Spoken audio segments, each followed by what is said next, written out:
नमस्कार दोस्तों, क्राइम तक में आपका स्वागत है। बात कर रहे थे बाबा गुरु घंटाल की। अब इस मामले को लेकर एक नया अपडेट सामने आ रहा है। दरअसल बाबा को पुलिस ने गिरफ्तार किया है, रिमांड पर है बाबा और लगातार उससे पूछताछ की जा रही है। लेकिन अब ये सवाल उठा कि अचानक इतने दिन तक बाबा गायब और अचानक दिल्ली पुलिस ने गिरफ्तार कर लिया।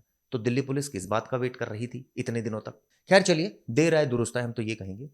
अब इसको लेकर डीसीपी का बयान भी सामने आया है, अमित गोयल साहब का, साउथ वेस्ट का। उनका कहना है कि वो इन्वेस्टिगेशन इस पूरे मामले की कर रहे हैं, सुपरविजन कर रहे हैं, जो जो तथ्य सामने आएंगे उसके आधार पर कार्रवाई की जाएगी। लेकिन सवाल ये उठता है कि कई सारी छात्राओं ने आरोप लगाए और शिकायत करता थे मुरली, और मुरली वो शख्स है जो कि आरोप लगाया गया कि किंगफिशर से जुड़े हुए हैं, किंगफिशर के बोर्ड के सदस्य थे। इस तरह की बातें कही जा रही थी। शुरुआत में बात आई कि ये प्रॉपर्टी को लेकर झगड़ा है। ये कहा गया कि धोखाधड़ी से पैसे ट्रांसफर कर लिए, अपने एक ट्रस्ट बना लिया बाबा ने।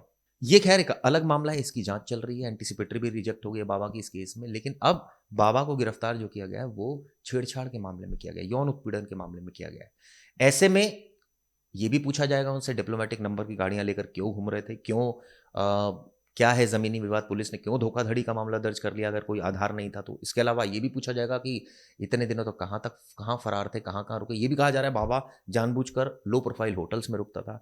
खैर ये तो सारी बातें हैं, लेकिन सवाल ये उठता है कि दिल्ली पुलिस, सच्चाई ये है कि शुरुआत से ही ढीली थी इस पूरे मामले में, और बाबा को लगता है कि पूरा मौका दिया जा रहा था।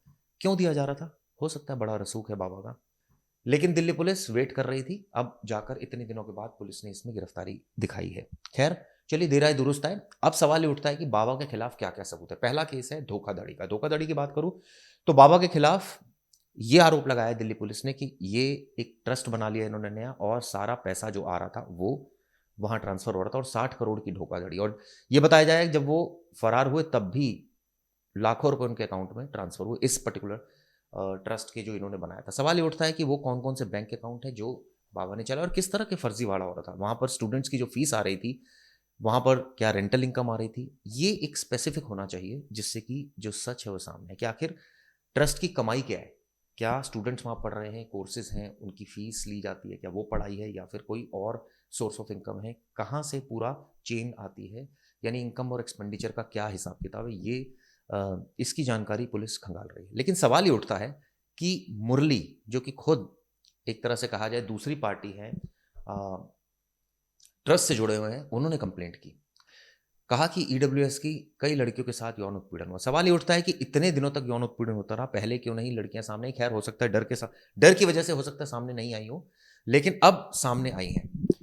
चलिए, इस मामले की इन्वेस्टिगेशन फिर भी मैं कहता हूं ईमानदारी से होनी चाहिए। अगर बच्चियों के साथ जाती हुई है तो बिल्कुल सख्त से सख्त कार्रवाई होनी चाहिए। बाबा को ठिकाने लगाना चाहिए, यानी कानून के शिकंजे में कसना चाहिए। और जिस तरह से बाबा ने फर्जी नंबर प्लेट का उनको जवाब देना पड़ेगा, ये जवाब देना पड़ेगा फरार क्यों थे, धोखाधड़ी का क्या मामला है, छेड़छाड़, इतनी सारी लड़कियां, कोई एक लड़की दो लड़की नहीं है, इतनी सारी लड़कियां अगर लगा रही हैं आरोप, तो दाल में तो कुछ काला जरूर होगा। लेकिन हाँ, ये भी बात सामने आई कि इतने सालों तक होता रहा तो फिर लड़कियां शांत क्यों रहीं।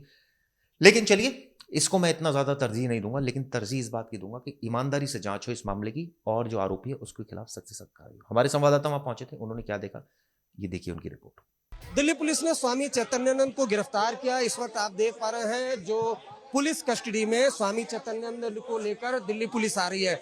सुबह रविवार तड़के 3:30 बजे दिल्ली पुलिस ने स्वामी चैतन्यानंद को गिरफ्तार किया था। जो चैतन्यानंद है ये होटल में छुपा हुआ था और बीते कई दिनों से लगातार ये अलग अलग होटलों में छिपा फिर रहा था।